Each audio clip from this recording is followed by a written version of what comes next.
नमस्कार, स्वागत, अभिवादन आपका। मैं दुर्गेंद्र चौहान हूँ। आईना दिखाना, आलोचना करना या फिर उसे सही रास्ते पर ले जाना, ये अपने आप में कुल मिलाकर एक अलग तरीके का मसला है, या फिर चर्चा में बने रहने की कोशिश करना, ये भी एक एंगल हो सकता है। ये आप पर छोड़ते हैं कि आप किसे किस संदर्भ में लेते हैं। लेकिन एक बार फिर राजनाथ सिंह, नितिन गडकरी और आरएसएस के सर कार्यवाह ने सार्वजनिक मंचों पर कुछ बातें कही हैं, कुछ ज़रूरतें बताई हैं, कुछ टीका टिप्पणी की है। हर कोई अपने अपने हिसाब से इसका मतलब निकाल सकता है या निकाल रहा है। संघ के सर कार्यवाह दत्तात्रेय होसबोले ने कहा कि महंगाई कम होनी चाहिए। उन्होंने महंगाई पर चिंता जताई। तो नितिन और राजनाथ ने भी लीक से हटकर, पार्टी लाइन से हटकर बयान दिए। एक दृष्टिकोण ये है।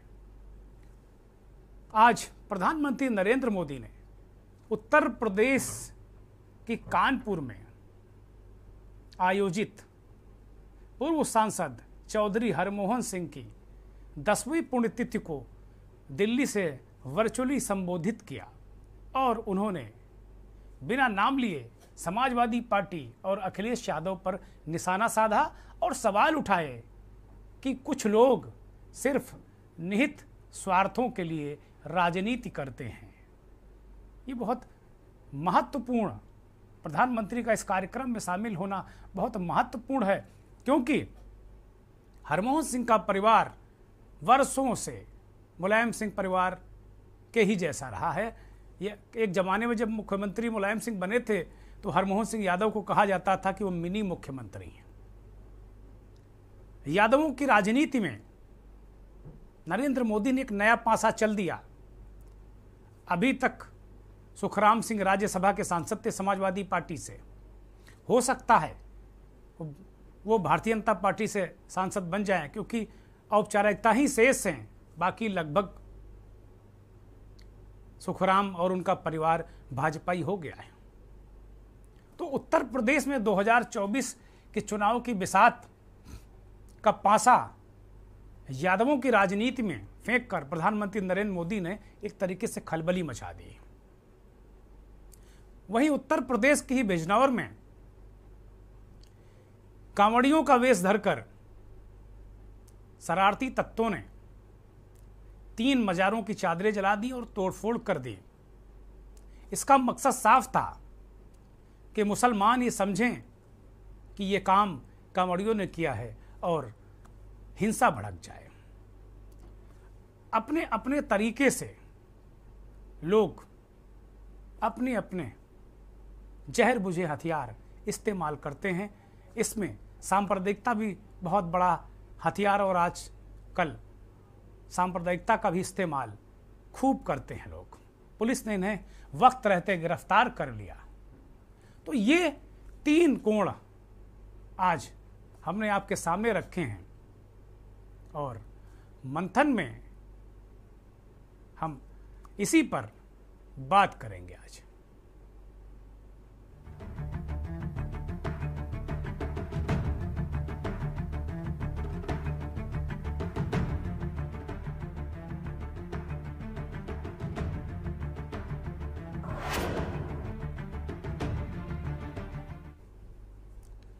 और जो मंथन के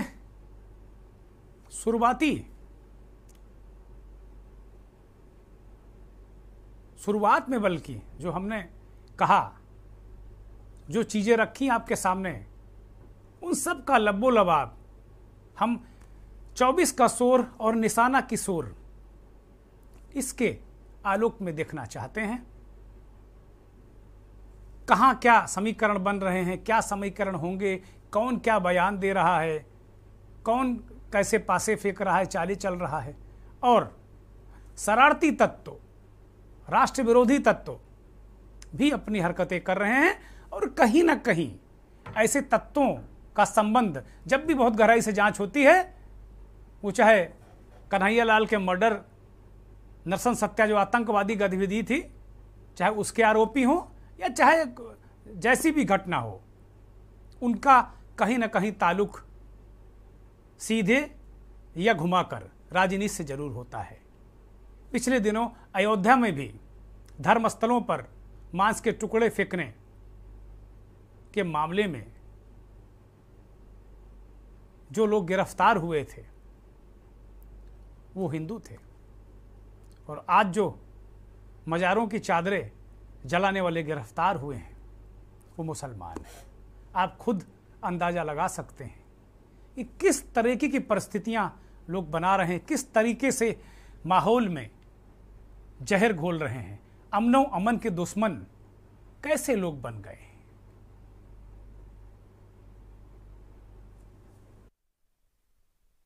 भारत मगर चीन ने लद्दाख में कई ऐसी गतिविधियां की 1962 की, अब मैं आपको याद दिलाना चाहता हूं, जिससे यह साफ हो गया था कि चीन के इरादे नेक नहीं हैं। और उसमें पंडित जवाहरलाल नेहरू हमारे भारत के प्रधानमंत्री थे। बहुत सारे लोग पंडित जवाहरलाल नेहरू की आलोचना करते हैं। मैं भी एक विशेष राजनीतिक दल से आता हूं। मैं भारत के किसी भी प्रधानमंत्री की आलोचना नहीं करना चाहता और किसी प्रधानमंत्री की नीयत पर मैं कोई सवाल या निशान भी नहीं लगाना चाहता हूं, क्योंकि मैं जानता हूं नीयत में किसी की खोट नहीं हो सकता है। नीतियों को लेकर विवाद हो सकता है, नीतियों को लेकर तो हम आलोचना कर सकते हैं, लेकिन किसी की नीयत के ऊपर मैं कोई सवाल या निशान नहीं लगाना चाहता। लेकिन 1962 में हम लोगों को जो खामियाजा भुगतना पड़ा है उससे आप सभी अच्छी तरह परिचित हैं, और उसकी भरपाई मैं मानता हूं आज तक नहीं हो पाई है। लेकिन आज भारत जिस तेजी से साथ आगे बढ़ रहा है, और आज मैं रक्षा मंत्री होने के नाते डंके की चोट पर कहना चाहता हूं बहनों भाइयों, भारत अभी हमारा कमजोर भारत नहीं रहा है। भारत अब दुनिया का ताकतवर देश बनता जा रहा है। भारत अब दुनिया का ताकतवर देश बन जाता जा रहा है। आपकी मुराद आज नहीं तो कल पूरी होगी, इस भरोसे और विश्वास के साथ हर भारतवासियों को अपने मजबूत दमखम के साथ खड़े रहने की आवश्यकता है। मैं ऐसा मानता हूं। राजकारण या शब्दाचा आता खऱ्या अर्थाने या शब्दाचा अर्थ समजून घेण्याची आवश्यकता आहे। राजकारण हे समाजकारण आहे, राष्ट्रकारण आहे, विकासकारण आहे की सत्ताकारण आहे। जुन्या काळामध्ये महात्मा गांधींपासून ज्या राजकीय परंपरेने कार्य झालं ते पॉलिटिक्स होतं, पण ते राष्ट्रकारण, समाजकारण, विकासकारण होतं। आणि आता जे आपण बघतो ते केवळ 100% सत्ताकारण बघतो। त्यामुळे politics is a true instrument of socio economic reform. सामाजिक आर्थिक परिवर्तनाचं राजकारण हे प्रभावी अंग आहे। आणि म्हणून या राजकारणामध्ये राहत असताना शिक्षण क्षेत्र असेल, साहित्य, संस्कृती, कला, पर्यावरण या सगळ्या विषयाकरता काम केलं पाहिजे। त्याकरता स्वतः इनिशिएटिव्ह घेऊन काम करून समाजाला दिशा दिली पाहिजे। या भावनेतून गिरीश भाऊंनी आपलं संपूर्ण जीवन व्यतीत केलं। संस्कृतमध्ये जसं मगाशी मी ज्या गीताचा उल्लेख केला तसं एक दुसरं सुंदर गीत वर्णेकरांचं आहे।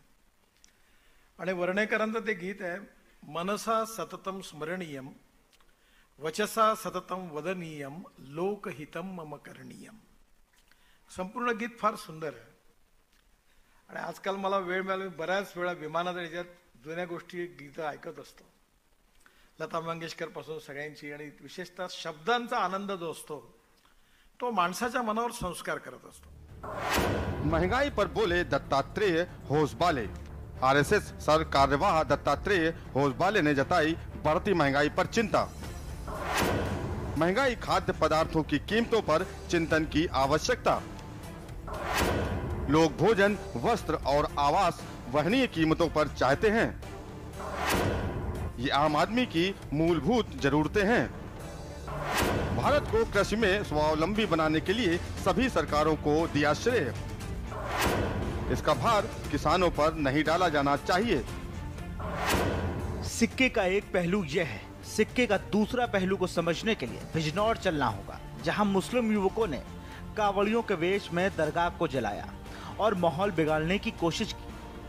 वो जो है ना, जो अभी नमाज पढ़ने गया वहाँ पे, मैं वहीं बैठा था, तो पहचान उसकी भी इतनी बड़ी बड़ी दाढ़ी थी भैया। दो भाई मोहम्मद कामिल और मोहम्मद आदिल, इन लोगों ने ये तोड़फोड़ की है। तब तक एक और सूचना प्राप्त हुई कि भूरे शाह की मजार, एक सूचना करीब 6:15 बजे प्राप्त हुई, घोसीवाला में भी तोड़फोड़ हुई है और चादर जलाई गई है मजार पर चढ़ाई जाने वाली। कुछ दिन पहले ही इस तरह की हरकत अयोध्या में भी हुई थी, जब कुछ लोगों ने धार्मिक स्थानों के सामने मांस के टुकड़े फेंककर दंगा फैलाना चाहा। पुलिस की तत्परता से मामला टल गया, लेकिन इन घटनाओं को देखकर आभास होता है कि माहौल बिगाड़ने की कोशिश में लगे लोगों की कोशिश जारी है। आज हम इसी विषय पर बात करेंगे।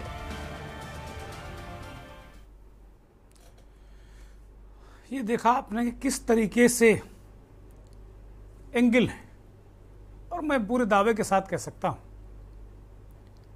कि इसके पीछे, इस तरह की घटनाओं के पीछे लोग होते हैं, और कहीं ना कहीं, मैं 100% तो नहीं कहता, लेकिन 180 मामलों में राजनीति इन्वॉल्व होती है, या राजनीतिक लोग पीछे होते हैं, क्योंकि फायदा नुकसान उन्हीं को होता है इस तरह की घटनाओं से।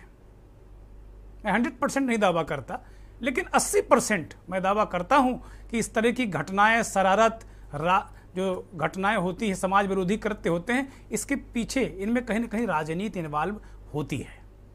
प्रधानमंत्री नरेंद्र मोदी, आप देखिए, प्रधानमंत्री जैसा कद, और एक एक माइक्रो लेवल पे 24 का चुनाव ऐसा लग रहा है कि वो एक एक चीज को खुद नरेंद्र मोदी मॉनिटर कर रहे हैं। 24 का चुनाव अभी 23 नहीं आया, अभी समय है थोड़ा सा, लेकिन उनकी मॉनिटरिंग, उनका संगठन में पकड़, उनकी जो कार्य योजना, आज एक तरीके से नरेंद्र मोदी ने एक मास्टर स्ट्रोक चल दिया, और उत्तर प्रदेश का एक ऐसा राजनीतिक घराना जो यादव है, मुलायम सिंह के बाद उस परिवार की अच्छी खासी साख रही है। चौधरी राम गोपाल यादव शुरुआती दिनों में, जब मुलायम सिंह राजनीति में इतना चमके नहीं थे, तो चौधरी राम गोपाल यादव के संरक्षण में ही मुलायम सिंह राजनीति किया करते थे। वो सांसद हुआ करते थे कानपुर के बिल्लाउर से। उनके छोटे भाई हरमोहन सिंह राज्यसभा के सांसद रहे, कई बार उन्हें जीवन रक्षक पुरस्कार मिला, और 1984 के दंगों में लोगों को बचाने के लिए उन्हें राष्ट्रपति ने राज्यसभा भेजा था। तो हरमोहन सिंह की आज 10वीं पुण्यतिथि थी, और इन दिनों हरमोहन सिंह का परिवार मुलायम सिंह के परिवार से अलग थलग, और अखिलेश के पार्टी की सत्ता संभालने के बाद से एक तरीके से अब संबंध वैसे नहीं रहे। और यही वजह है कि सुखराम यादव राज्यसभा के सदस्य थे समाजवादी पार्टी से, लेकिन अब उनका कार्यकाल खत्म हो गया है। भारतीय जनता पार्टी कार्यकाल खत्म होने से पहले ही वो भारतीय जनता पार्टी के काफ़ी करीब पहुंच गए थे। पिछले बार जब ये कार्यक्रम हुआ था चौधरी हरमोहन सिंह की पुण्यतिथि का, तो भारतीय जनता पार्टी के प्रदेश अध्यक्ष स्वतंत्र देव समेत तमाम उत्तर प्रदेश के नेता आए थे, और इस बार प्रधानमंत्री को इस कार्यक्रम में शामिल करके या वर्चुअली उनको जोड़कर हरमोहन सिंह ने अखिलेश यादव को ये बता दिया है कि वो देश के सबसे बड़े नेता के संपर्क में है, और देश के सबसे बड़े नेता भी चौधरी हरमोहन सिंह को एक महान सामाजिक चिंतक, एक महान राजनीतिक कार्यकर्ता मानते थे। आप हमें भले नेग्लेक्ट कर सकते हैं, लेकिन या यूँ कहें कि ये संदेश देने की कोशिश की गई कि हीरे की जो पहचान है वो जौहरी को ही हो सकती है, और वो जौहरी नरेंद्र मोदी हैं। प्रधानमंत्री ये कानपुर का मेहरबान सिंह का पुरवा है। मेहरबान सिंह चौधरी हरमोहन सिंह के परिवार के बुजुर्ग रहे हैं, उन्हीं के नाम से ये गांव है, और वहीं पर ये एक विशाल कार्यक्रम आज पूर्व राज्यसभा सांसद सुखराम सिंह यादव ने किया था, और प्रधानमंत्री नरेंद्र मोदी नई दिल्ली से वर्चुअली जुड़े थे। प्रधानमंत्री ने बड़ी महत्वपूर्ण बातें कही जो उत्तर प्रदेश की राजनीति, खास तौर पर पिछड़ों, अति पिछड़ों और विशेष रूप से यादवों की राजनीति के लिए बेहद महत्वपूर्ण है। 2014 में और 2019 में जो पिछड़ों में यादव लोग हैं, वो उन्होंने भी नरेंद्र मोदी को हाथ बाहें फैलाकर गले से लगाया था। लेकिन अब उत्तर प्रदेश में जिस तरह से विधानसभा चुनाव में 111 सीटें अखिलेश यादव ने जीती हैं, भारतीय जनता पार्टी की चिंता स्वाभाविक है और यादव वोट बैंक में सेंधमारी के लिए हरमोहन सिंह के परिवार को नरेंद्र मोदी और उनके रणनीतिकारों ने अपने गले लगाया है। प्रधानमंत्री ने क्या कहा चौधरी साहब के बारे में और वर्तमान राजनीति में, सुनिए। ये हरमोहन सिंह यादव जी, उनकी पुण्यतिथि पर उन्हें आदरपूर्वक नमन करता हूं, अपनी श्रद्धांजलि अर्पित करता हूं। मैं सुखराम जी का भी आभार व्यक्त करता हूं कि उन्होंने इस कार्यक्रम के लिए मुझे इतने स्नेह के साथ आमंत्रित किया। मेरी हार्दिक इच्छा भी थी कि मैं इस कार्यक्रम के लिए कानपुर आकर आप सबके बीच उपस्थित रहूं, लेकिन आज हमारे देश के लिए एक बहुत बड़ा लोकतांत्रिक अवसर भी है। आज हमारी नई राष्ट्रपति जी का शपथ ग्रहण हुआ है। आजादी के बाद पहली बार आदिवासी समाज से एक महिला राष्ट्रपति देश का नेतृत्व करने जा रही है। ये हमारे लोकतंत्र की ताकत का, हमारे सर्वसमावेशी विचार का जीता जागता उदाहरण है। इस अवसर पर आज दिल्ली में कई जरूरी आयोजन हो रहे हैं। संवैधानिक दायित्वों के लिए मेरा दिल्ली में रहना बहुत स्वाभाविक जरूरी भी रहता है, इसलिए मैं आपसे वीडियो कॉन्फ्रेंसिंग के जरिए आज आपसे जुड़ रहा हूं।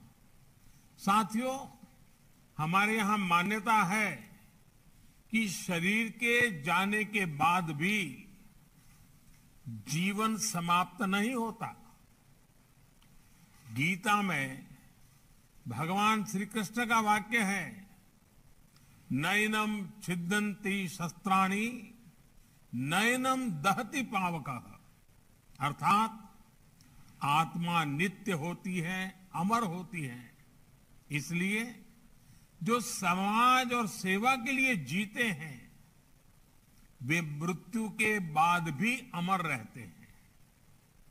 आजादी की लड़ाई में महात्मा गांधी हो या आजादी के बाद पंडित दीनदयाल उपाध्याय जी, राम मनोहर लोहिया जी, जयप्रकाश नारायण जी, ऐसी कितनी ही महान आत्माओं के अमर विचार हमें आज भी प्रेरणा देते हैं। प्रधानमंत्री ने चौधरी हरमोहन सिंह को श्रद्धांजलि अर्पित की और ये बताने और जताने की कोशिश की कि वो कानपुर के मेहरबान सिंह का पुरवा आना चाहते थे।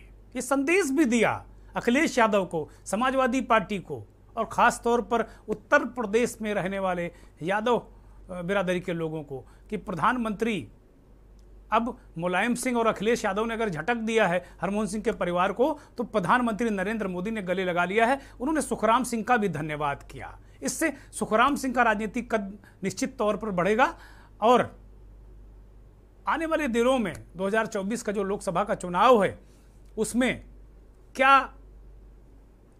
19 और 14 की तरह फिर यादव बिरादरी नरेंद्र मोदी और भारतीय जनता पार्टी को गले लगाएंगे, ये वक्त बताएगा। लेकिन ये पासा तो वही फेंका गया है। हमारे साथ एक बहुत ही महत्वपूर्ण पैनल जुड़ रहा है। हमारे वरिष्ठ सहयोगी और राजनीति की वर्षों से रिपोर्टिंग कर रहे सभी हैदर लखनऊ से जुड़ गए हैं। सभी बहुत नमस्कार आपको। बिलाल भाई जुड़ गए हैं दिल्ली से। बिलाल सब्जीवारी साहब राजनीतिक विश्लेषक हैं और वर्षों तक दिल्ली से देश की राजनीति को देखा है। संसद और तमाम जगह जो महत्वपूर्ण बीट्स होती हैं उनको बिलाल साहब ने कवर भी किया है और संपादक हैं आप। के शुक्ला जी संघ के जानकार हैं, बहुत वरिष्ठ नेता हैं, बहुत विद्वान व्यक्ति हैं। शुक्ला जी आपका ये बहुत स्वागत। और प्रतिमा सिंह कांग्रेस, महिला कांग्रेस के अखिल भारतीय महासचिव थोड़ी देर में जुड़ेंगी और पूर्व एमएलसी विंध्यवासिनी कुमार भी थोड़ी देर में हमारे साथ जुड़ेंगे। पहला सवाल और पूरा विषय वस्तु हमने सामने रख दिया। सभी जो 24 का शोर है, निशाना की शोर है। हमने कई चीज़ें रखी, आज कई घटनाक्रम घटे। राष्ट्रपति की शपथ ग्रहण की व्यस्तताओं के बावजूद प्रधानमंत्री वर्चुअली जुड़े हरमोहन सिंह की पुण्यतिथि में कानपुर में, क्योंकि यादवों के बहुत बड़े नेता थे। उनके परिवार की बात यादव बिरादरी के लोग मानते थे। हरमोहन सिंह सुखराम के ताऊ यादव महासभा के अध्यक्ष भी थे, अखिल भारतीय यादव महासभा के, और जो फतवा उसको कहें या जो वो हाँक लगा देते थे वही यादव लोग निर्णय लेते थे। तो ऐसे परिवार को अंगीकार किया। इधर अखिलेश यादव से वर्षों से 3-4 साल हो गए अनबन चल रही थी इस परिवार से। अखिलेश बहुत भाव नहीं दे रहे थे हरमोहन सिंह के परिवार को। आज मोदी जी ने गले लगा लिया। बिजनौर की घटना है, फ्लैशबैक में हम गए, अयोध्या की घटना को बताया है, और जिस तरीके से राजनाथ, गडकरी और दत्तात्रेय जी ने महंगाई पर चिंता व्यक्त की है। गडकरी जी कह रहे हैं कि भाई मन करता है राजनीति छोड़ दूं, क्योंकि पहले नीति नियम सिद्धांत जनहित लोकहित के लिए राजनीति होती थी, अब केवल सत्ता के लिए राजनीति हो रही, सरकारें बनाने के लिए राजनीति हो रही। मराठी में भाषण है, इसका तर्जुमा यही है, हमने कई जगह इसको पढ़ा है। और राजनाथ जी कह रहे हैं कि भाई मैं नेहरू की भी आलोचना नहीं करूंगा, उनसे मतभेद नीतियों पर हो सकते हैं, हम उनकी नीतियों का विरोध कर सकते हैं, लेकिन उनकी नीयत का विरोध नहीं कर सकते। उनकी नीयत में खोट नहीं थी। राजनाथ सिंह ने उन नेहरू को आज एक तरीके से क्लीन चिट दी, जिनको वर्षों से भारतीय जनता पार्टी के लोग हर समस्या के लिए नेहरू को जिम्मेदार ठहरा रहे थे। सभी ये पूरा जो बिसात है, बिछी हुई है, इसे किस तरीके से देखा जाए या किस तरीके से देखा जा रहा है? बिल्कुल, देखिए, पक्ष हो या विपक्ष सर, इससे पहले भी इस तरीके की जो है वो बातें हुई हैं, सामने हुई हैं, और ये दोनों ही घटनाएं, अगर हम आज बिजनौर की घटना और पूर्व में अयोध्या की घटना का अगर हम आकलन करें, तो निश्चित तौर के ऊपर हमें समझना होगा कि हम किस तरफ जा रहे हैं, क्या हालात हैं, और राजनीति को अगर तोला जाए तो कौन सा ऐसा तराजू है जहां पर राजनीति को तोला जाएगा। मांस फेंकने की घटना हिंदू करते हैं, मजार को जलाने की घटना मुसलमान करते हैं, सिर्फ इसलिए कि देश में दो जातियों के बीच में वैमनस्यता की जो लकीर है उसको और गहरा किया जा सके। निश्चित तौर पर पुलिस प्रशासन, हमारी इंटेलिजेंस और जो दूसरी सारी एजेंसीज हैं, उनकी जिम्मेदारी और बढ़ जाती है कि वो इस तरीके के जो तत्व हैं, आखिर कौन लोग इस तरीके की घटनाओं को कर रहे हैं। घटनाएं हो रही हैं, लगातार हो रही हैं, लेकिन कौन लोग इसके पीछे हैं। लुलु मॉल में भी घटना हुई थी, क्या उस घटना को भी हम इस घटना से जोड़कर देख सकते हैं? क्यों, कौन लोग ऐसे लोग हैं जो प्रदेश के अमन चैन को, माहौल को खराब करने की कोशिश करना चाहते हैं? क्योंकि अगर हम बात नीतियों की करें, बात योजनाओं की करें, बात विकास की करें, बात योगी सरकार के अभी हम 100 दिन की करें, तो निश्चित तौर के ऊपर जो चीजें हैं वो सुधरती हुई दिखाई दे रही हैं, चीजें आगे बढ़ती हुई दिखाई दे रही हैं, लेकिन ये आग में घी डालने का काम कौन कर रहे हैं? ऐसे में बड़ा सवाल यही है कि ये पूरी जानकारी जो है सामने आना चाहिए कि इसके पीछे कौन है। क्या जो अयोध्या में लोग पकड़े गए थे, जिन लोगों ने घटना को अंजाम दिया था, उसकी जांच कहां पर पहुंची, कौन लोग उसके पीछे आए, क्या हमें इस बात का पता चला? या फिर कांवड़ियों का बेच करके जो मुसलमानों ने मजार में आग लगाई और सीधे तौर के ऊपर इसका इशारा जो है वो दूसरे पक्ष की तरफ करने की कोशिश की कि साहब देखिए ये हो रहा है, तो इसके पीछे कौन है? इसका भी जो है मास्टरमाइंड जो है वो सामने आना चाहिए। इस वक्त जो पत्ते हैं राजनीति के वो फेंटे जा रहे हैं, मुद्दों को तराशा जा रहा है। अगर अभी 2 दिन पहले आपने सर एक बहुत बड़ी खबर को ब्रेक किया था, उत्तर प्रदेश के सामने वरुण गांधी और मेनका गांधी को लेके, वो भी जो है वो दूसरे अपना जो है वो चीजों को तलाशने की कोशिश कर रहे हैं। राजनाथ सिंह जी का बयान आता है, नितिन गडकरी जी का बयान आता है, और दत्तात्रेय हसबोले जो एक तरीके से संघ प्रमुख हैं, दूसरे पोजीशन पर हैं, और उनकी जो वाणी है, जो वो कहेंगे वही संघ का जो है वो पूरा आदेश और पूरा जो उनका मंथन है उसको माना जाएगा। तो निश्चित तौर के ऊपर महंगाई की बात की है, क्या सरकार को चेताया है, सरकार को बताने की कोशिश की है कि साहब जो है वो महंगाई बहुत ज्यादा चरम पर है, महंगाई को कम करिए। आटा 30 रुपए किलो है, सिलेंडर 1100 रुपए के करीब बैठ रहा है, पेट्रोल के दाम हालांकि वहीं पर स्थित है, लेकिन महंगाई का जो बम है वो फूट चुका है और लोग त्रैमाम कर रहे हैं। ये बताने की कोशिश है सरकार को कि देखिए आने वाले चुनाव में नुकसान हो सकता है, जनता इस मुद्दे पर आपसे जो है वो नाराज है, इसको सुधारिए। चेताने की कोशिश है कि साहब देखिए महंगाई बहुत बढ़ रही है, आप लोग कंट्रोल नहीं कर पा रहे हैं, इसको ठीक से कंट्रोल करिए। ये उसके बयान का जो मर्म है उसको समझने वाली कोशिश होगी। लेकिन निश्चित तौर के ऊपर ये जो सारी जो घटनाएं हो रही हैं ये अलग अलग दिशाओं में जा रही हैं और इन सबकी दिशाओं की जो दशा है वो एक ही तरफ है और वो 2024 का जो चुनावी समर है वो है सर। ठीक बात है। सभी एक बात और हमारे साथी भी न्यूज रूम में याद दिला रहे थे कि 1931 में जिस दंगे में गणेश शंकर विद्यार्थी जी शहीद हुए थे, उससे पहले भी इस तरह की घटनाएं जो ब्रिटिशर्स थे, जो ब्रिटिश हुकूमत थी, वो हिंदू और मुसलमानों के जो धर्म स्थल हैं उनमें कभी मांस फेंकवाना, कभी इस तरह की आपत्तिजनक चीज़ें फेंकवाना, वो जो अंग्रेज थे वो इस तरह की हरकतें कर रहे थे। और उसी 1931 में हुए दंगे में हमने महान क्रांतिकारी हमारे पत्रकारिता के पुरोधा गणेश शंकर विद्यार्थी जी को हम लोगों ने खोया था। तो परिस्थितियां अभी उसी तरीके की चीज़ें दिख रही हैं करते हुए। हालांकि पुलिस और प्रशासन अयोध्या की घटना में भी जिन लोगों को गिरफ्तार किया, पर्दाफाश कर दिया गया, वो हिंदू कम्युनिटी के लोग थे। उसमें 3-4 लोग ऐसे भी थे जो पढ़े लिखे और खुद को पत्रकार भी बताते थे, ऐसे लोग भी पकड़े गए हैं। तो ये पूरी कहानी किस्सा है। ब्रेक पर जाने से पहले एक संक्षिप्त सवाल लेंगे शुक्ला जी से, उसके बाद फिर आएंगे। शुक्ला जी, संघ ने क्या एक तरीके से सरकार को चेताया है? दत्ता जी ने क्या ये कहा है कि भाई ये महंगाई बहुत हो गई है, अब देखो इसको? आप एक संघ विचारक होने के नाते इसको किस रूप में देखते हैं? क्योंकि संघ के लोग जो कुछ कहते हैं उसके नियतार्थ, उसके भावार्थ बहुत होते हैं और अलग अलग होते हैं। शुक्ला जी। देखिए दुर्गेश जी, राष्ट्रीय स्वयंसेवक संघ को समझना और जो इसको समझते हैं वो ये अच्छी तरह जानते हैं, संघ एक सामाजिक सांस्कृतिक संगठन है। समाज में वो उसके सभी प्रचारक विचरण करते हैं, समाज के लोगों के साथ उठते बैठते हैं और जो समाज की सोच उभर कर आती है, तो समाज का विचार बनता है, उसको वो उचित स्थान पर अब विचार व्यक्त करते हैं। ये जो माननीय हाउस बोले जी ने कहा है, ये कोई नई बात नहीं है। वो इस तरह की बातें संघ पहले भी ऐसा कहता रहा है। चाहे वो अटल जी जब प्रधानमंत्री रहे हो तब भी संघ के लोग अपनी बात बड़े स्पष्ट ढंग से जो समाज के में सोच उत्पन्न होता था उसको व्यक्त करते थे। चाहे भी मोदी जी की सरकार रही हो, चाहे कांग्रेस की सरकार रही हो, सरकार किसी की भी रही हो, चाहे कांग्रेस की रही हो, चाहे बीजेपी की रही हो, चाहे किसी की रही हो, संघ ने जो भी समाज में अध्ययन किया, जो समाज का सोच बना, उसको उचित स्थान पर व्यक्त करना। शुक्ला जी बहुत माफी के साथ मैं आपको रोक रहा हूं। एक ब्रेक का इशारा हो रहा है, इशारा करने वाले कह रहे हैं कि हम इसे टाल नहीं सकते, ब्रेक आपको लेना ही पड़ेगा। तो मैं ब्रेक ले रहा हूं और ब्रेक के बाद फिर सीधे शुक्ला जी के ही पास आएंगे, वो अपनी बात कंप्लीट करेंगे, फिर मैं उनसे कुछ सवाल करूंगा। आप देख रहे हैं के न्यूज, खबरों का सारथी। देखें कौन नया खिलाड़ी आया है, समझा देते हैं, प्यार से समझाएंगे।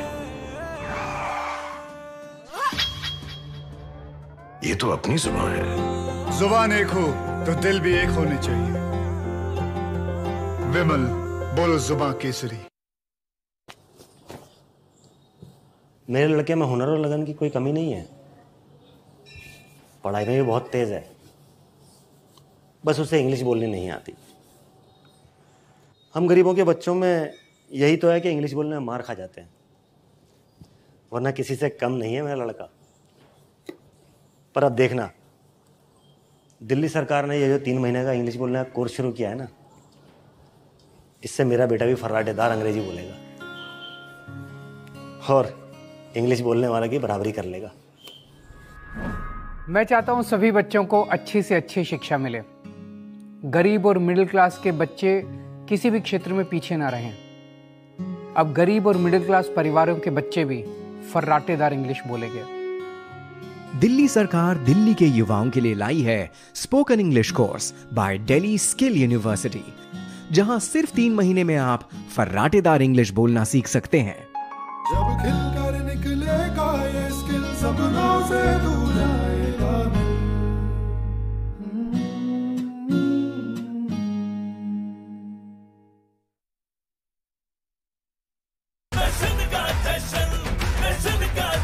जहां इंडिया करे सेलिब्रेशन, वहां होए टशन का जश्न। राजश्री इलायची, टशन का जश्न। मस्त मस्त मस्त मस्त मस्त है, बड़ी मस्त है, टेस्ट में भी लज्जत है। बावर्ची की सोया बड़ी बड़ी मस्त है। बावर्ची न्यूट्री सोया बड़ी, इसमें है हाई प्रोटीन जो खाने को बनाए एक हेल्थी डाइट, और टेस्ट में बड़ी मस्त है। सर्वकॉन एनर्जी एफिशिएंट ट्रांसफॉर्मर्स, भरोसा तकनीक का, क्वालिटी का। तभी तो हम हैं India's fastest growing transformer manufacturer and exporter, up to 50 MVA। Servokon, रखे सब कंट्रोल में। देखें कौन नया खिलाड़ी आया है, समझा देते हैं, प्यार से समझाएंगे।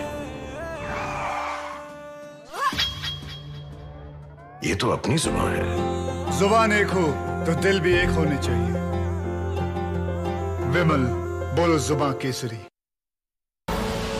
आप देख रहे हैं के न्यूज, खबरों का सारथी।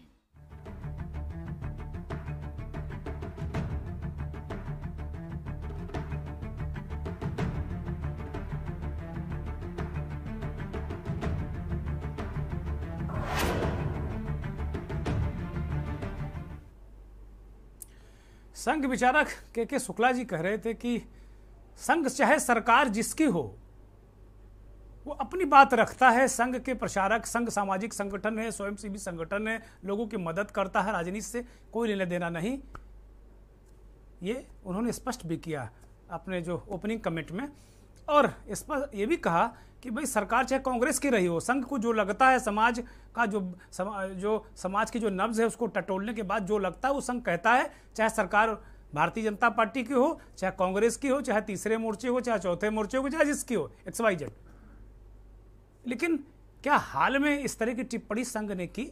मुझे याद नहीं पड़ता है। शुक्ला जी, अभी हाल में आपने कहा कि संघ बीच बीच में इस तरह की टिप्पणी किया करता है, लेकिन हाल में इस तरह की कोई हमने महंगाई या प्राइस हाइक या इस तरह की चीज़ों पर कोई हमने नहीं सुना कि किसी संघ के शीर्ष अधिकारी ने इस तरह की बात की हो। लेकिन दत्ता जी ने बहुत बहुत संदेश के रूप में एक तरीके से, अब चूंकि संदेश और संकेत तो आप बेहतर समझते हैं, आपने कह दिया कि भाई समझना बड़ा मुश्किल है, संघ के लोग क्या कहते हैं, नियतार्थ भावार्थ बहुत सारे होते हैं। लेकिन अभी हाल में मैंने कभी सुना नहीं कि महंगाई पर कोई संघ का शीर्ष अधिकारी बोला हो, लेकिन दत्ता जी ने इस बात को बहुत मजबूती के साथ में कहा है। आमतौर पर तो लोग इसे यही मानते हैं कि भाई एक संकेत है, सरकार को चेताया है, जैसे पहले कांग्रेस की सरकार को वो चेताते रहे हैं। ये देखिए, दत्तात्रेय जी ने ये विषय रखा कहां पर, किस बैठक में रखा, किस मीटिंग में रखा, और जिस बैठक और मीटिंग में उन्होंने ये बात रखी वहां इन्हीं तरह के विषयों की चर्चा हो रही थी। और उन्होंने ये नहीं कहा कि सरकार जो महंगाई और ये सब चीजें बहुत बढ़ गई इस समय। उन्होंने कहा कि ऐसी पॉलिसी बननी चाहिए, अर्थनीति, कि घर रहना, आवास, भोजन और अन्य आवश्यक वस्तुओं को आदमी सहन कर सके, वहन कर सके, उस आधार पर रहना चाहिए। ये उन्होंने, और ये भी उन्होंने कहा कि सारी सरकारों ने किसानों के हित के लिए काम किए हैं, और इसलिए हमेशा ऐसे काम होने चाहिए जो आम आदमी के हित में होने चाहिए।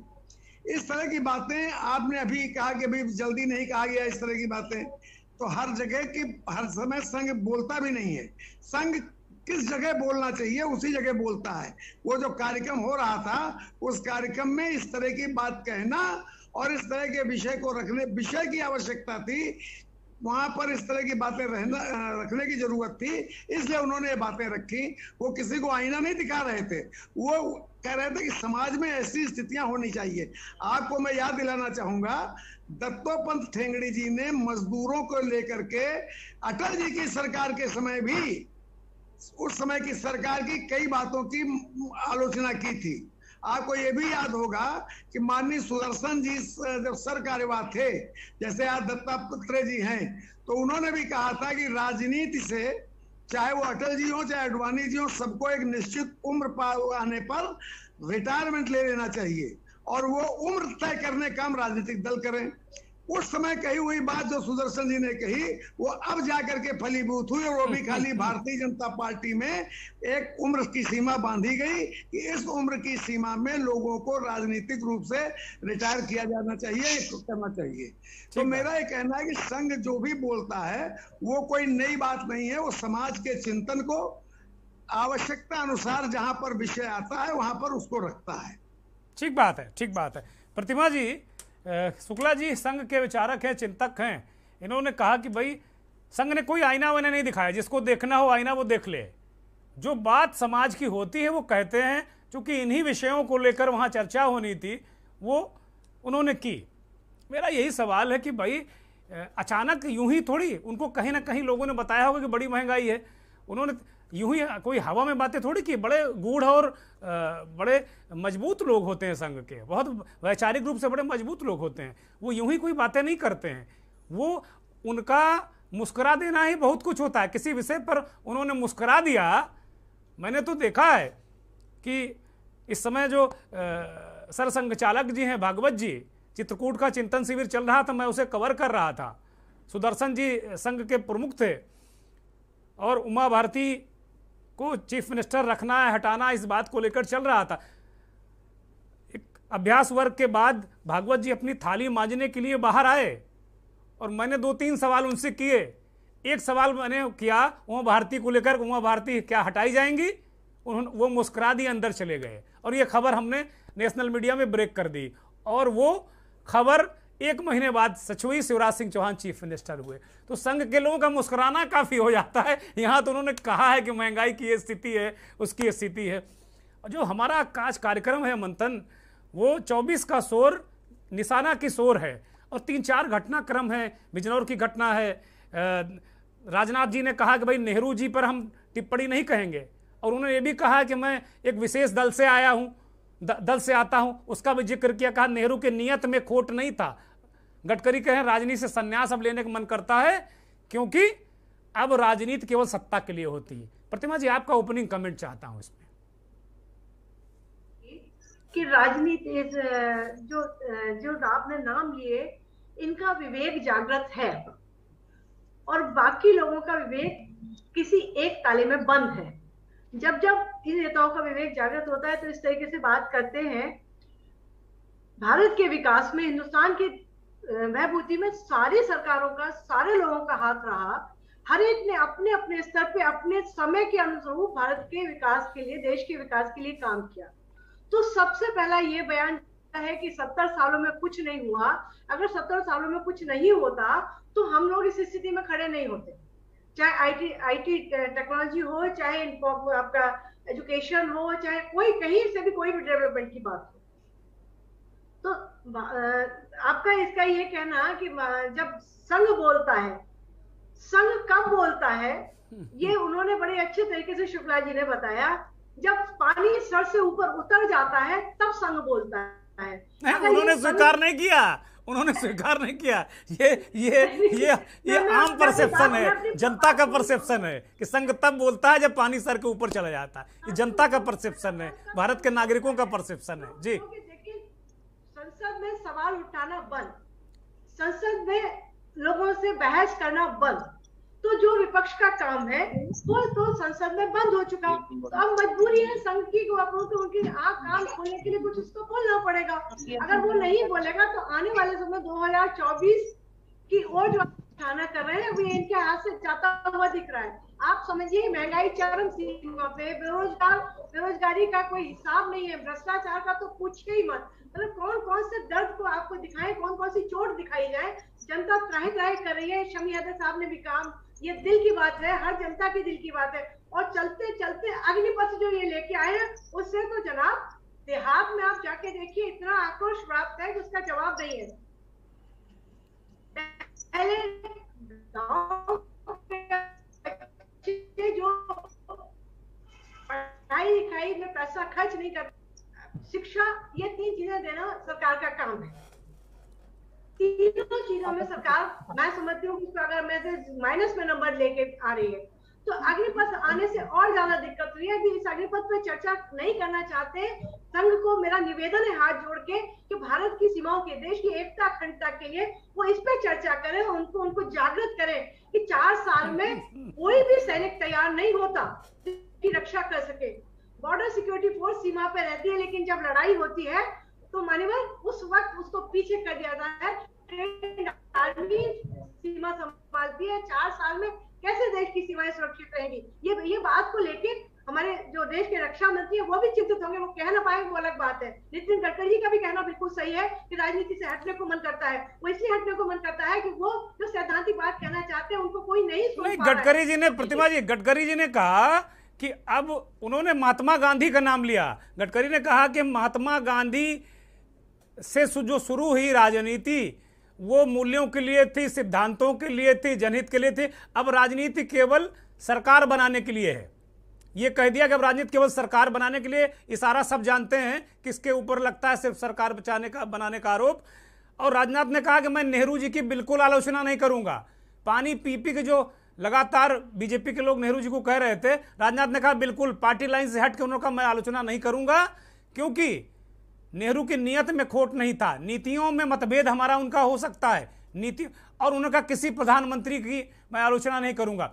इसी तरह दत्ता जी ने कहा कि मैं किसी भी सरकार की निंदा नहीं कर सकता, क्योंकि सभी सरकारों ने काम किया। बिलाल सब्जवारी साहब के पास आ रहे हैं। बिलाल भाई, 24 का शोर है, निशाना की शोर है।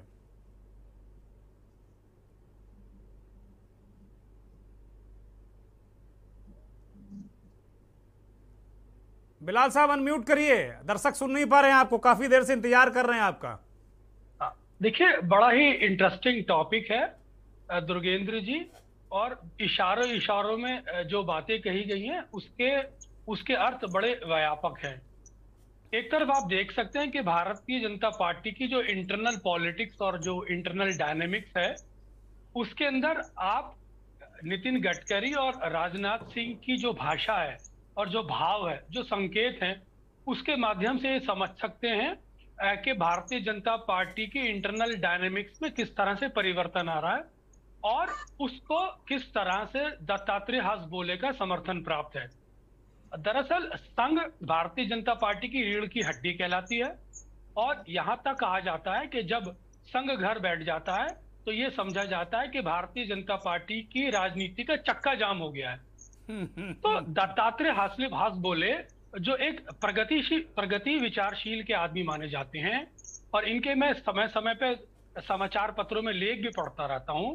ये वो संघ के विचारक हैं जिन्होंने खुले रूप से संघ और अल्पसंख्यकों के बीच जो एक रिश्ते की जो एक नई परिपाटी है, उसको भविष्य में किस तरह से परिभाषित किया जाए और उसमें किस तरह से तालमेल बिठाया जाए, उस पर भी मुखर होकर समय समय पर बोलते रहे।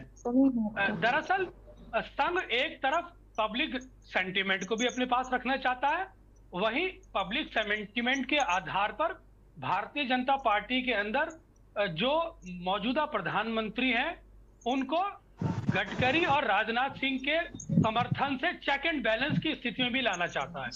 तो दरअसल नितिन गडकरी और राजनाथ सिंह के अंदर के जो रिश्ते प्रधानमंत्री नरेंद्र मोदी से रहे हैं पिछले 8 सालों में देखने को मिले हैं, जो हम समय समय पर अखबारों में पढ़ते रहते हैं, जिससे संबंधित खबरें आती रहती हैं, उसका क्या हाल है, उसको लेकर एक नया ब्लॉक जो बन रहा है, ये उसकी बानगी नजर आता है। दरअसल भारतीय जनता पार्टी की सरकार की जब आप महंगाई को लेकर आलोचना करते हैं, खासतौर से दत्तात्रेय हासबोले जैसे वैचारिक, तो ये सिर्फ महंगाई की आलोचना नहीं होती, किसानों की आलोचना नहीं होती, बल्कि एक नीतिगत आलोचना होती है।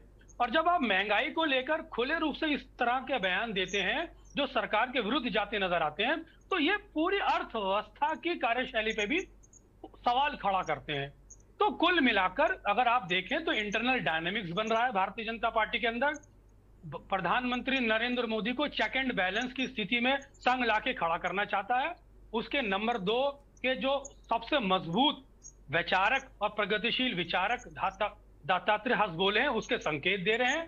और सरकार के अंदर रहते हुए राजनाथ सिंह और प्लस नितिन गडकरी, जो कॉन्टेम्परेरी माने जाते हैं, भारतीय जनता पार्टी के अध्यक्ष रह चुके हैं, बड़े नेता माने जाते हैं, समय समय पर इनका प्रधानमंत्री से टकराव भी नजर आता है। अगर इन 2 नेताओं को संघ प्रमुख से या संघ के नंबर 2 से समर्थन मिलता है, तो ये साफ साबित करता है कि भारतीय जनता पार्टी की इंटरनल डायनेमिक्स बदल रही है, उसमें नया ब्लॉक बन रहा है। बिलाल भाई, ये तो एक राजनाथ के बयान का आपने बहुत शानदार विश्लेषण किया, गडकरी को जोड़ा, दत्ता जी की बातों को रखा आपने कि महंगाई है इसको लेकर किस तरह वो संकेत दे रहे हैं, बहुत खूबसूरत शब्दों में आपने चीज़ों को रखा।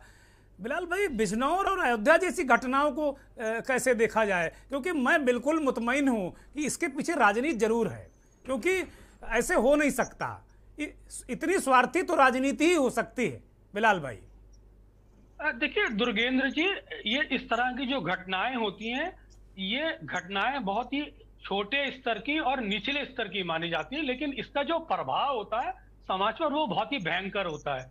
जिस तरह से अयोध्या की घटना देखने को मिली, जिस तरह से लुलु मॉल की घटना देखने को मिली, और जिस तरह से ये मौजूदा कांवड़ियों के रूप में जो घटना देखने को मिली, मेरे को लगता है कि इसको बहुत ही गंभीरता से एक न्यूट्रल एजेंसी के माध्यम से ट्रेस करने की जरूरत है। मुझे कहीं ना कहीं इसमें थर्ड फैक्टर का एक इशारा नजर आता है। यकीनन ये राजनीति से जरूर जुड़ी हुई है, लेकिन मुझे इसमें विदेशों की साजिश जरूर नजर आती है। भारत के अंदर ऐसी बहुत सारी शक्तियां काम करती हैं जो देश के हिंदू मुसलमानों को लड़ाने का काम करती हैं, चाहे उसका नियंत्रण पड़ोसी देश से होता है या उसकी जड़ें भारत के अंदर मौजूद होती हैं। वो माइंडसेट है जो 2 समुदायों को लड़ाकर समाज के अंदर विभाजन पैदा करना चाहता है और उसका एक्सप्लॉयटेशन करता है समय समय पर। तो मुझे इसमें विदेशी षड्यंत्र की बू नजर आती है, लेकिन इसको ट्रेस करने का काम यकीनन एक न्यूट्रल एजेंसी के माध्यम से हो, बहुत गुप्त रूप से हो, तब जाकर इसको सही नतीजे पर पहुंच सकते। ठीक बात है, बिलाल साहब ने बहुत महत्वपूर्ण बातें रखी। वो थर्ड फैक्टर की बात करें, शबी हैदर आपके पास आ रहे हैं। जैसे अखिलेश यादव ने विधानसभा का चुनाव लड़ा और 111 सीट वो जीत कर आए, तो जो गुणागणित लोग लगा रहे हैं वो मान रहे हैं कि अगर यही परिणाम 24 में कहीं इसके आसपास परिणाम दोहराया तो 20 से 22 सीट लोकसभा की सीटें अखिलेश यादव जीत सकते हैं। ये लोग गणित अभी से लगा रहे हैं और चर्चा भी है इस बात को लेकर, और कहीं और कोई फैक्टर लग गया तो वो संख्या 30। हालांकि उत्तर प्रदेश में मुलायम सिंह के नेतृत्व में सर्वाधिक सीटें 37 समाजवादी पार्टी ने एक बार जीती थी, और उस बार लग रहा था कि मुलायम सिंह प्रधानमंत्री की रेस में है। उसके बाद से लगातार ये चीजें नीची गई। आज नरेंद्र मोदी ने ऐसा पांसा फेंका है, सुखराम सिंह के निमंत्रण पर उनके पिता की 10वीं पुण्यतिथि पर वो वर्चुअली शामिल हुए। प्रधानमंत्री जैसी शख्सियत, इतने औरे वाला नेता जिसे विश्व के नेता हाथों हाथ लेते हों, वो नरेंद्र मोदी जैसे नेता अगर वर्चुअली जुड़ रहे हो, ये कह रहे हैं कि आज मेरी मजबूरी थी, मैं आना चाहता था क्योंकि आज राष्ट्रपति का शपथ ग्रहण है, तो इसे राजनीतिक रूप से कैसे देखा जाए? अखिलेश यादव के लिए कितनी बड़ी चुनौती है, क्योंकि नरेंद्र मोदी ने जो भारतीय जनता पार्टी का शीर्षस्थ नेतृत्व है या सबसे बड़े नेता, उन्होंने ये संकेत दे दिया है कि जिस यादवों के दम पर आप बोल रहे हैं अखिलेश यादव, वहां भी हम 2-2 हाथ बहुत अच्छे करने जा रहे हैं। बिल्कुल सर, एक बहुत बड़ा सवाल है। और उत्तर प्रदेश की राजनीति की अगर हम बात करें तो बिना अखिलेश यादव के ना तो शुरू हो सकती है और मौजूदा परिवेश में ना ही खत्म हो सकती है। अगर 2022 के हम चुनाव की बात करें, महज आज से 90 दिन पहले, 100 दिन पहले, 125 दिन पहले जाएं, और जब उत्तर प्रदेश में चुनाव था तो उस समय कांटे की टक्कर दिखाई दे रही थी। और ऐसी बहुत सारी विधानसभा सीटें हैं, ऐसी बहुत सारी लोकसभा सीटें हैं जहां पर समाजवादी पार्टी जो है वो, अगर हम आंकड़ों की बात करें तो जीत की बहुत दहलीज के करीब तक पहुंची थी। ऐसी 50 के करीब लगभग सीटें विधानसभा की सीटें हैं जहां पर जीत का मार्जिन बहुत कम है। 50 सीटें ऐसी हैं जहां पर टिकट वितरण को लेकर अगर असंतोष ना होता या समाजवादी पार्टी की तरफ से ठीक से टिकट प्लेसमेंट किया गया होता तो नतीजे ये नहीं आए थे। तो भारतीय जनता पार्टी के एनडीए के जो रणनीतिकार हैं, जो दिल्ली के रणनीतिकार हैं, उनको ये बात बहुत अच्छी तरह से मालूम है कि अगर यहाँ पर अभी भी अगर इस दिशा में, इस दशा में काम नहीं किया गया तो एक बार फिर बड़ा संघर्ष देखने को मिलेगा। और ये जो सारी जद्दोजहद है ये उसी 2024 के कड़े संघर्ष है। यानी कि अगर जो अभ्यर्थी, हम क्या जानते हैं कि जो आम दिनों में पढ़ते हैं उन्हें एग्जाम में बहुत ज्यादा मेहनत करने की जरूरत नहीं होती, और जो आम दिनों में नहीं पढ़ते उनको एग्जाम में ज्यादा मेहनत करने की जरूरत पड़ती है। और अगर जो पढ़ाई की है उसके क्वेश्चन नहीं आए तो हाल अखिलेश यादव जैसा होता है उत्तर प्रदेश के चुनाव में। तो निश्चित तौर के ऊपर आज की जो घटना है ये इसके निहितार्थ बहुत ज्यादा है, बहुत बड़े हैं। यादव समाज में पूरा मैसेज गया है, पूरा स्पष्ट मैसेज गया है। भारतीय जनता पार्टी के उत्तर प्रदेश में जो यादव समाज को सामने रखकर जो रणनीति बनाई जा रही है, ऐसे बहुत सारे प्रमुख नेता हैं जिनको जो है वो जिम्मेदारी मिल सकती है, जिनको भारतीय जनता पार्टी के जो इस समाज के नेता हैं उनको अहम पदों पर, अहम चीजों पर लेकर आया जा रहा है। भारतीय जनता पार्टी का अभी प्रदेश का अध्यक्ष का नाम तय नहीं हुआ है, कौन प्रदेश अध्यक्ष होगा, उसमें जो नया संगठन बनेगा उसमें इस समुदाय के लोगों की क्या भागीदारी होगी, ये सारी चीजें अभी तय होना बाकी हैं। और ये जिस दिन तय हो जाएगा उस दिन दूध का दूध और पानी का पानी हो जाएगा। बांटो और राज करो, डिवाइड एंड रूल कभी मत भूल, ये एक नारा हुआ करता था। और शायद मुझे ऐसा लगता है कि उसी नारे के इर्द गिर्द, चाहे वो विपक्ष हो, चाहे वो पक्ष हो, चाहे वो समाजवादी पार्टी हो, चाहे वो दूसरे सारे दल हो, वो इसी नारे के इर्द गिर्द आगे बढ़ते हुए दिखाई दे रहे हैं। राजभर की अगर सुभाषपा की हम बात करें दुर्गेन्द्र सर, तो इस वाला एपिसोड को भी हम नजरअंदाज नहीं कर सकते। अगर हम आजम खां की बात करें तो लोकसभा, जो राज्यसभा का चुनाव था, उस चुनाव में कपिल सिब्बल को राज्यसभा भेजने के बाद आजम खां के सुर एक बार फिर बदले बदले दिखाई दे रहे हैं। तो कह सकते हैं कि अभी जो चीजें हैं ये शेप लेती हुई दिखाई दे रही हैं और पूरे जो मैच की पिच है, बुलडोजर चल रहा है। लोकसभा के चुनाव में विकेट टर्न करेगा, विकेट सपाट होगा, विकेट बाउंस करेगा। ये जिस भी तरीके का विकेट का बिहेवियर होगा, भारतीय जनता पार्टी और उसके रणनीतिकार बिहेवियर की तैयारी करके मैच को अपने अनुरूप जो है जीतने के लिए पूरी तरीके से जो है कोशिशों में जुटे हैं। ठीक बात सभी, बहुत बहुत बहुत बहुत आसान, बड़े बहुत सही शब्दों में आपने क्लिष्ट राजनीति को समझाया सभी अदर। प्रतिमा जी के पास जाएंगे। प्रतिमा जी, सभी कह रहे हैं कि जो स्टूडेंट रेगुलर पढ़ते हैं, जैसे नरेंद्र मोदी, अमित शाह, ये रेगुलर पढ़ाई करते हैं, कांग्रेस की तरह ही अचानक एग्जाम आने में पन्ना नहीं पलटते कि भाई देखो हमारा वोट बैंक कहाँ, बूथ कहाँ और लोग कहाँ हमारे, और पता चला कि वहाँ सब सुपड़ा साफ हो गया। तो ये लोग तो अभी से तैयारी कर रहे हैं। अखिलेश यादव कुछ समझ नहीं पा रहे हैं, मुख्य विपक्षी दल अखिलेश यादव ही हैं, और आज यादवों में बड़ी सेंधमारी करने के लिए एक चाल चल दी नरेंद्र मोदी ने। चौधरी हरमोहन सिंह को गए हुए 10 साल हो गए। सुखराम में वो राजनीतिक ताकत नहीं है। हम लोग उत्तर प्रदेश से आते हैं, जानते हैं अच्छी तरीके से कि वो ताकत नहीं है। सुखराम कभी भी पब्लिक का कोई इलेक्शन ना लड़े हैं और ना जीते हैं, उनके और भाई चुनाव जीते हैं। और हरमोहन सिंह भी कभी पब्लिक का इलेक्शन, केवल सभासद का चुनाव 1968 में वो लड़े थे, उसके बाद से कोई पब्लिक इलेक्शन नहीं लड़े। उनके बड़े भाई राम गोपाल यादव लोकसभा के चुनाव लड़ते थे। तो यादव महासभा और पब्लिक का जो पूरा है, उन सब सारी चीज़ों को लेकर हरमोहन सिंह की जो आज पुण्यतिथि पर प्रधानमंत्री शामिल हुआ, ये उत्तर प्रदेश की राजनीति की मेरे दृष्टि से बहुत बड़ी घटना है। और नरेंद्र मोदी अभी से पढ़ाई लगातार कर रहे हैं।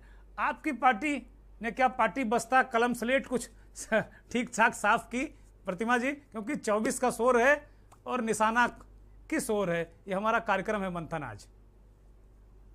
24 का शोर है, निशाना के शोर है। आपको इस टाइटल को मैं वाकई में बहुत साधुवाद देती हूँ कि वक्त से पहले आपने लोगों को जागृत किया, इसके लिए बहुत बहुत शुक्रिया। असल बात क्या है कि कांग्रेस हमेशा लोगों की आवाज उठाने में, उनके संघर्ष करने में हमेशा सबसे आगे रहती है। और हमारे नरेंद्र मोदी जी हमेशा चुनाव के मोड में रहते हैं। जनता किस मोड में है, क्या है, कोरोना में लोग मरते रहे, सांसों के लिए तड़पते रहे, आपके किसान 700 किसान दम तोड़ दे, महंगाई चरम सीमा पे हो जाए, सारी चीजें बिगड़ती है, लेकिन हमारे देश के प्रधानमंत्री और उनके साथी हमेशा हमेशा चुनाव के मोड में रहते हैं। जनता के दुख दर्द का कोई वास्ता नहीं रहता है, इसलिए वो चुनावी मोड में रहते हैं।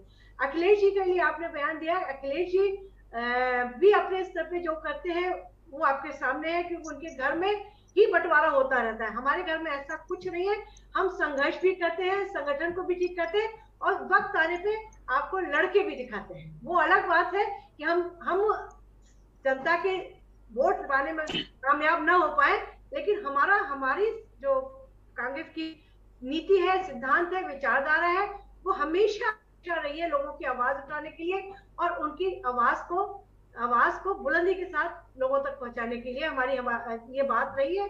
इसलिए आपको दिखाई देता है कि हम चुनाव के मोड में नहीं थे, हम हमेशा संगठन को सशक्त बनाते रहते हैं और लोगों की आवाज को उठाने के लिए हमेशा तत्पर रहते हैं। आप याद कीजिए, कोरोना में कौन आवाज उठा रहा था, तालाबंदी हुई तब कौन आवाज उठा रहा था, नोटबंदी हुई तब कौन आवाज उठा रहा था, सिर्फ एक माननीय राहुल गांधी जी थे जो लोगों की उठा रहे थे, चाहे वो मजदूर हो चाहे किसान हो। हम लोग हमेशा से समाज के दबे कुचले लोगों की आवाज उठाते रहे, समाज के हर तबके की आवाज उठाते हैं। इसलिए आपको दिखाई देता है कि हम जो है ठीक बात है, चुनाव के मूड में नहीं रहते हैं।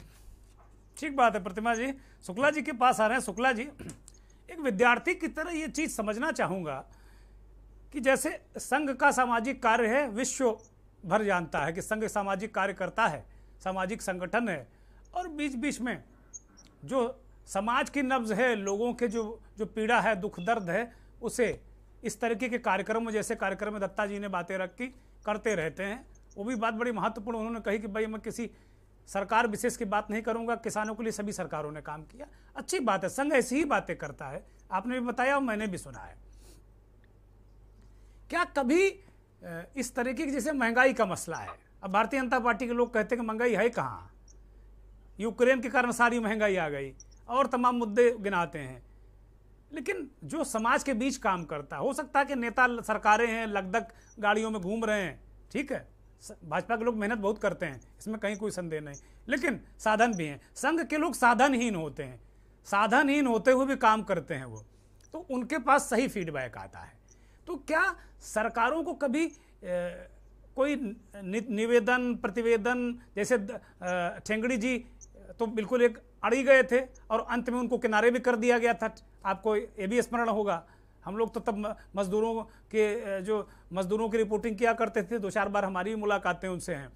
तो कुल मिलाकर क्या संघ कभी सरकार को, हम सलाह कहेंगे तो आप कहेंगे संघ से सरकार का कोई लेना देना नहीं है, वो भाजपा से अलग है भी, लेकिन क्या एक सामाजिक संगठन होने के नाते क्या सरकार से कभी मिलता है प्रतिनिधिमंडल संघ का कि भाई, या उनके लोग कहते हैं कि प्रधानमंत्री जी महंगाई कुछ ज्यादा है, हम जनता के बीच जा रहे हैं? शुक्ला जी।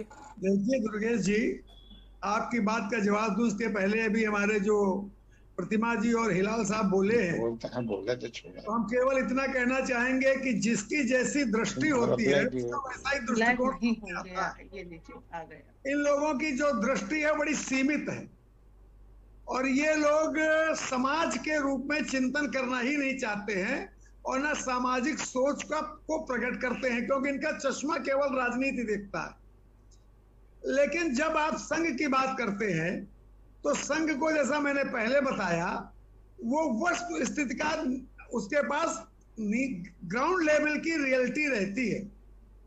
नीचे के स्तर में आम आदमी क्या सोच रहा है, क्या उसकी आवश्यकता है, इस चीज को वो उचित स्थान पर उचित समय पर जरूर व्यक्त करता रहता है।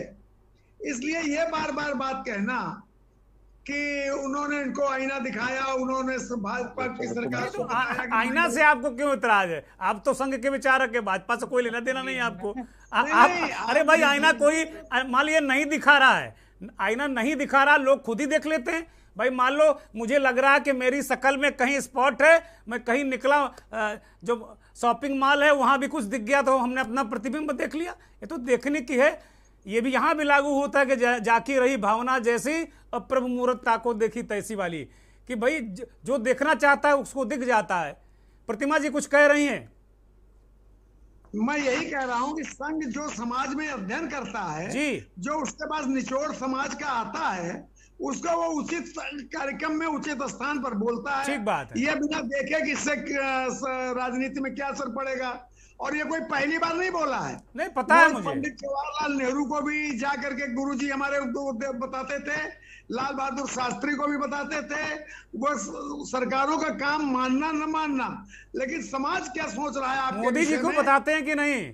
भागवत जी और दत्ता जी मोदी जी को बताते हैं कि नहीं, ये बताइए हमको आप।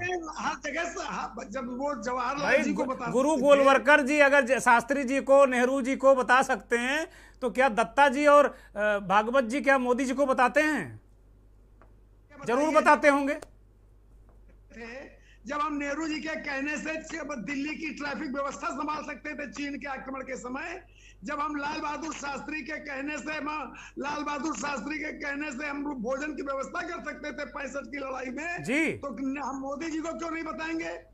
हम हर सरकार को, चाहे वो कांग्रेस की रही हो, चाहे वो कम्युनिस्टों के उसकी संयुक्त मोर्चे की रही हो, समाज में जो हम जो सोच रहा है उसका जो निचोड़ मेरे पास आता है, उसको हम लोग सब उचित ठीक बात है, ठीक बात है, बिल्कुल ठीक बात है। सहमत है शुक्ला जी, आपके बात से सहमत हैं। प्रतिमा जी कांग्रेस के नेता हैं, प्रतिमा जी कुछ कहना चाह रही हैं, बहुत संक्षिप्त कहिएगा, सूक्ष्म, क्योंकि वक्त बहुत कम बचा है और फाइनल कमेंट बिलाल साहब से लेना हमको।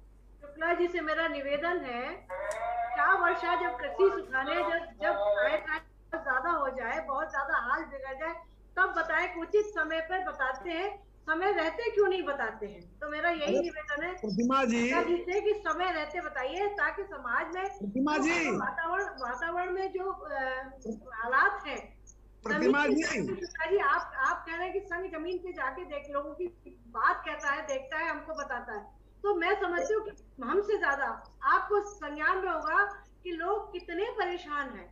उनकी परेशानी का तत्काल निदान होना चाहिए, तभी जाके हम उस एक अखंड भारत की कल्पना कर पाएंगे। बड़ा विष घोलने में कोई कमी नहीं है, इस विष को ठीक है प्रतिमा जी, ठीक है। अब समय समाप्त हो रहा है, बस 40 सेकंड का फाइनल कमेंट बिलाल सब्जवारी जी से। बिलाल भाई देखिए, बड़ी कॉम्प्लिकेटेड बात है कि शुक्ला साहब, जो मैंने जिस खूबसूरती से बात कही थी, मैंने संघ पर तो कोई नुक्ताचीनी नहीं कही, बल्कि संघ का जो जो सोच है उसको लेकर जो एक राजनीतिक दृष्टिकोण है उसको रखा था। दरअसल जब आप ये बात करते हैं कि संघ समय समय पर बताता रहता है, तो मैं यहाँ एक सवाल खड़ा करना चाहूँगा कि धारा 370 को लेकर जो संघ का एजेंडा था वो सरकार ने लागू किया। जब राम मंदिर बनाम बाबरी मस्जिद से मुताल्लिक जो कोर्ट का फैसला आया, राम मंदिर के निर्माण का जो एजेंडा था, संघ का मूल एजेंडा था, उसको सरकार ने एग्जीक्यूट किया। SCA NRC को लेकर जो संघ का जो एजेंडा था उसको सरकार ने एग्जीक्यूट किया। तो फिर पिछले 8 सालों के अंदर जो संघ फीडबैक सामाजिक दृष्टिकोण से कि समाज की जो जरूरत है, महंगाई, शिक्षा व्यवस्था और बेरोजगारी, उसको क्यों सरकार के माध्यम से एग्जीक्यूट नहीं कर पाया? दरअसल ये एग्जीक्यूशन का सवाल नहीं है, ये सरकारों की खुद जिम्मेदारी होनी चाहिए कि संघ को, अगर संघ कह रहा है तो सरकार को खुद शर्म आनी चाहिए कि हमें अब महंगाई को भी तुम्हें कहना पड़ रहा है। ये सरकार की जिम्मेदारी होती है और ये महंगाई का मुद्दा सीधा अर्थव्यवस्था से जुड़ा होता है। जब आपकी नीतियां अर्थव्यवस्था को लेकर सही होती है तो आपके यहाँ इस तरह की महंगाई की समस्या नहीं खड़ी होती, बेरोजगार की समस्या नहीं खड़ी होती। मैं पॉइंट यही कहना चाहूंगा कि सरकार ने अगर नीतिगत रूप से अर्थव्यवस्था को सही रूप से संभाला होता, नीतिगत फैसले सही लिए होते, तो आज नहीं तो बेरोजगारी की समस्या होती, ना ही महंगाई की समस्या। ठीक बात, बहुत शुक्रिया सभी मेहमानों का, प्रतिमा जी का बहुत शुक्रिया, बिलाल भाई का बहुत शुक्रिया, शुक्ला जी का शुक्रिया, बिंदवासिनी कुमार जी का भी बहुत शुक्रिया, जुड़े तकनीकी कारणों से उनसे बात नहीं हो पाई, सभी हैदर के बहुत शुक्रिया। तो मंथन में एक लबोलबाब निकला कि भाई संघ बीच बीच में कहता रहता है, नेहरू, शास्त्री, सभी को, शास्त्री जी, नेहरू जी, सबको बताता रहता था और मौजूदा सरकार को भी और सरकारों को भी संघ बताता रहता है कि समाज में हो क्या रहा है। महंगाई को लेकर एक बार फिर संघ के दूसरे नंबर के अधिकारी दत्तात्रेय होसबोले जी ने आईना दिखाने की कोशिश की है। हालांकि संघ बेचारा कभी कह रहे थे कि वो आईना नहीं दिखाते हैं। मैं ये भी इसको रिफाइंड रूप में कह सकता हूँ कि भाई वो कुछ बताने की कोशिश की है, आप आईना देखना चाहो तो देखो, ना देखना चाहो ना देखो, लेकिन उन्होंने अपना कर्तव्य पूरा किया एक सामाजिक संगठन होने के नाते। अब वक्त हो चला है चलते चलते का, और चलते चलते आपको 2 तस्वीरों के साथ छोड़ जाएंगे। एक तस्वीर आपको चौंका दे। प्रदेश के मुख्यमंत्री योगी आदित्यनाथ कांवड़ यात्रियों पर हेलीकॉप्टर से पुष्प वर्षा कर रहे हैं और करवा रहे हैं। वही दूसरी तरफ उन्हीं के सूबे की पुलिस कांवड़ियों पर फूल नहीं लाठियां बरसा रही है। ये 2 तस्वीरें हैं। मेरठ की तस्वीर जहां कांवड़ियों पर फूल बरसा रहे हैं पुलिस अधिकारी, और सीतापुर की तस्वीर जहां कांवड़ियों पर पुलिस लाठियां बरसा रही है। तय कीजिए आप कि ये एक ही प्रदेश की पुलिस 2 तरीके से कैसे चल सकती है, 2 तरीके से कैसे बिहेव कर सकती है। बहुत बहुत धन्यवाद, नमस्कार।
कार्यक्रम के प्रायोजक करता है रामा हॉस्पिटल, किफायती एवं बेहतर स्वास्थ्य सेवाएं। समर कूलर और होम अप्लायंसेस लीजिए और बेफिक्र हो जाएगी।